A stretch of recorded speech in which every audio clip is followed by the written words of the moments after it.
হায়দৰাবাদত মুখ্যমন্ত্ৰী ডক্টৰ হিমন্ত বিশ্ব শৰ্মাক চৰম অপমান যুৱতীৰ ৰূপত উপস্থাপন কৰা হ'ল অসমৰ মুখ্যমন্ত্ৰীগৰাকীক গৃহমন্ত্ৰী অমিত শ্বাহক হায়দৰাবাদলৈ স্বাগতম জনাই চহৰখনত অৰা হৈছে বিভিন্ন পোষ্টাৰ তাৰ এখন পোষ্টাৰক লৈ এতিয়া দেশজুৰি বিতৰ্ক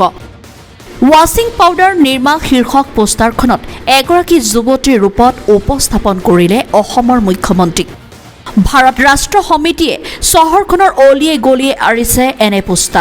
পোষ্টাৰখনত আছে মহাৰাষ্ট্ৰৰ নাৰায়ণ ৰাণে মধ্যপ্ৰদেশৰ জ্যোতিৰাদিত্য সিন্ধিয়া পশ্চিম বংগৰ শুভেন্দু অধিকাৰী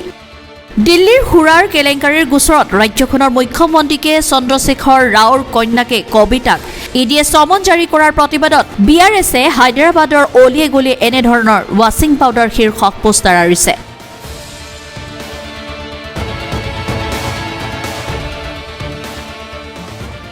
নিউজ ডেস্ক ৰিপৰ্ট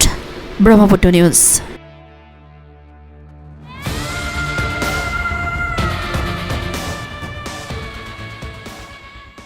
ভাৰত তথা অসম চৰকাৰৰ বিলাসী আঁচনি জল জীৱন মিছন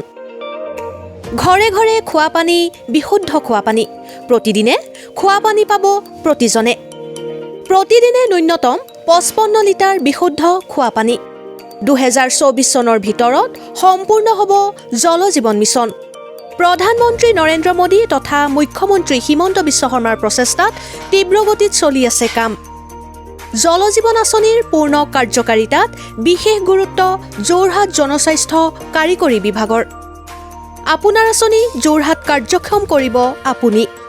এই চিন্তাৰে আগবাঢ়িছে যোৰহাট জনস্বাস্থ্য কাৰিকৰী বিভাগ